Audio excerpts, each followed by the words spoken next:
Madame, Monsieur, bienvenue au Flash Info sur Kivu Morning Post. À la une, des violents affrontements ont repris ce lundi 20 avril 2026 dans l'est de la RDC, opposant les forces armées de la RDC aux combattants de l'F-123 alliés au Twirwaneho avec des bombardements des drones signalés à Minembwe et dans le territoire de Masisi. Ketia Rugamika.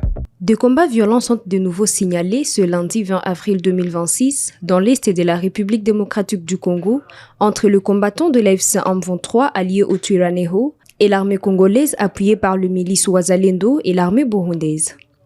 Ces affrontements sont caractérisés par deux bombardements des drones à Minembwe, dans la province du Sud Kivu, ainsi que dans les territoires de Masisi au Nord Kivu.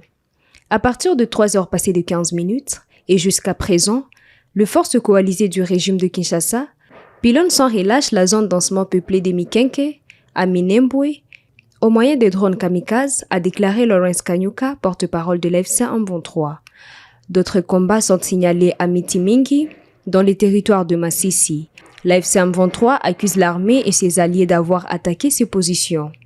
Ce nouveau développement intervient alors que le gouvernement congolais et le mouvement politico-militaire AFC-M23 ont signé un protocole relatif à l'accès humanitaire et à la protection judiciaire, à l'opérationnalisation du mécanisme de surveillance et de vérification du cessez-le-feu, ainsi qu'à la libération de prisonniers en Suisse.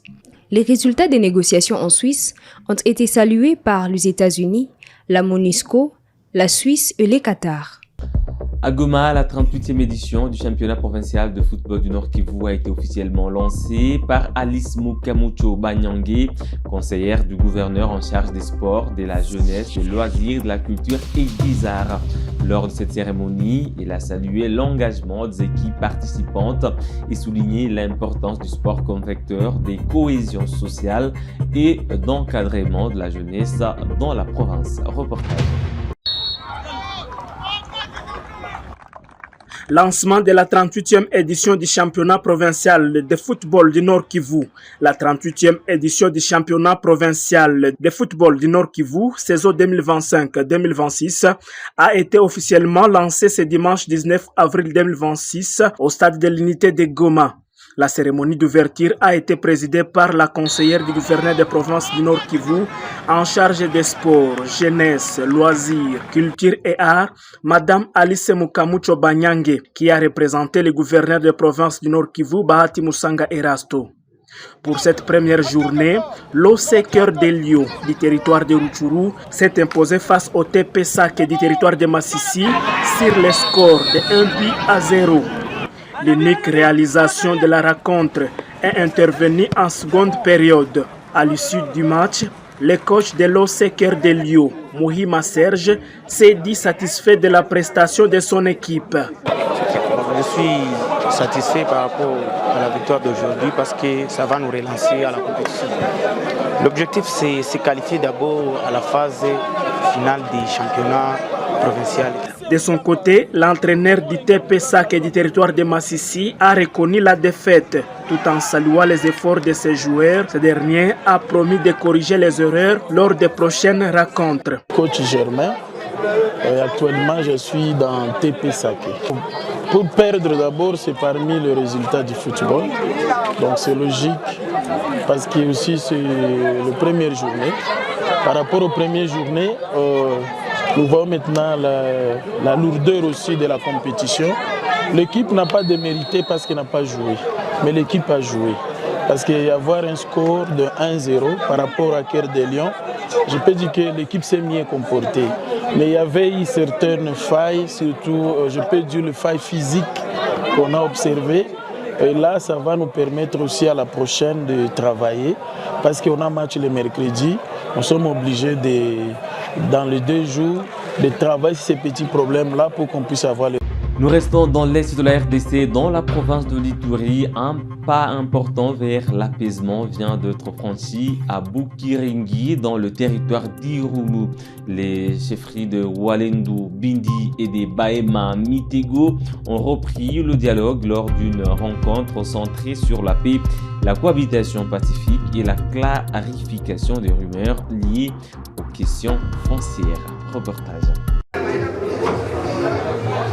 À Bukirengi, dans les territoires du Roumo, le chef de chefferie de Walendu Bindi et des Bahema Mitego, brisé plusieurs années de distance, à se retrouver ce vendredi 17 avril 2026 avec leur population. Objectif, restaurer la cohésion sociale, apaiser les tensions et mettre Forimer, notamment, c'est lié à une supposition vente de terre. Au cours de cette rencontre, les deux autorités coutumières ont appelé au vivre ensemble entre agriculteurs et éleveurs. Prenant la parole, le chef de la chefferie de Walendu Bindi, Sa Majesté Mongali Mabanga Juna, fidèle, a insisté sur la portée de ses assises, centrées sur la paix et la cohabitation pacifique. Il a également salué les efforts du gouverneur militaire de l'Ituri pour le climat de calme observé dans la région et a permis la tenue de cette rencontre sur la question de la divulgation de bêtes. Des mesures ont été annoncées.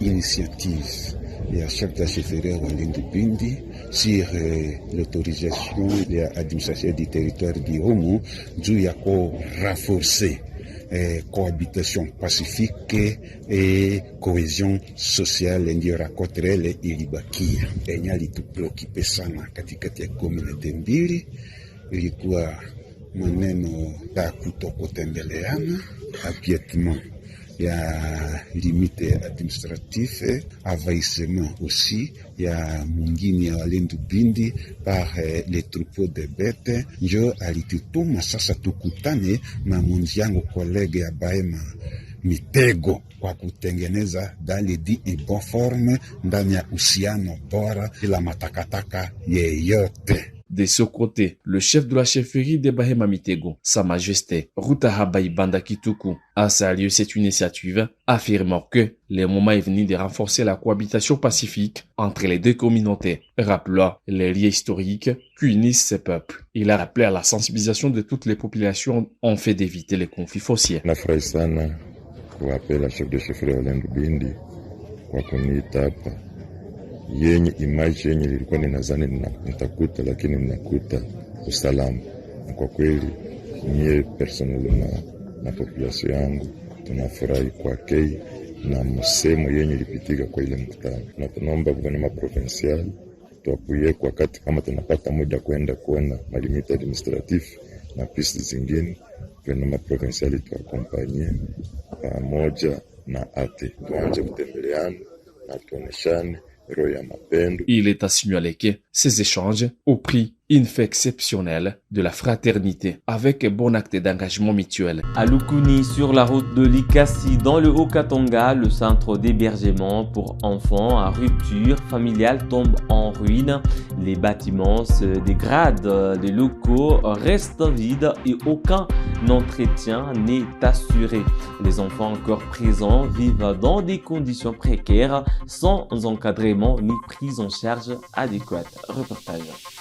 La réhabilitation du centre d'hébergement des enfants en rupture de lien familial de Lukuni, à 25 km de Lubumbashi, préoccupe le gouverneur de province intérimaire, Martin Kazembe Choula. Il a dépêché sur les lieux la ministre provinciale du genre famille et enfants, Coco Kankou, ce vendredi 17 avril 2026. Les pensionnaires l'ont accueilli avec joie.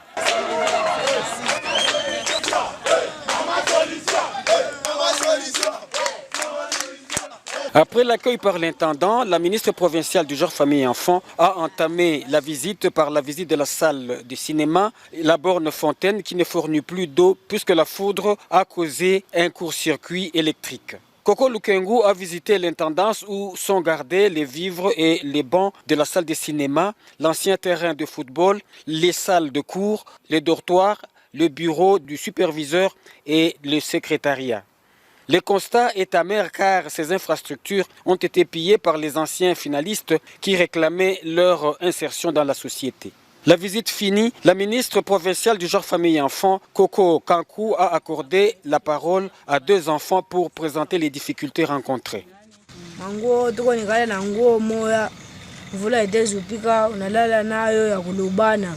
Pancho batezi kuingia mu maungu njo ile mambo tulikuwa nayo kubatoto njo mtezi tuangara kwa mamanguo mama papa epi mambo hatuna na mai tuko nangaika mai sana pakura puis tuko nekala mu centre buvivu tunangara pa mama yani ngazo tokia kwa tamoto njo ya kwanza kwa kujidistrain ya kwanza tunapenda bakubwa wetu jo babalibereko na ya pili tunalomba batengenezeko masomo tunalomba bautengenezeko centre yote, bautengenezeko mai, batokeko moto, tukwe tout bien. Dans sa réponse, Coco Kankou a promis de revenir après échange avec le chef de l'exécutif provincial, Martin Kazembe Choula, sur la réparation et le redémarrage des activités. Voilà, nous remercions également notre gouverneur de province, Baba Waro Savile Tunasemaka, Excellence Martin Kazembe Choula, parce que c'est lui qui nous a dépêchés. Il entend, il connaît que Centre Lukuni existe. Il nous a dépêchés aujourd'hui pour venir nous acquérir de cette situation. Beaucoup plus par ces soucis-là qu'il a de comprendre, de voir, échanger avec les superviseurs comment les enfants sont traités ici.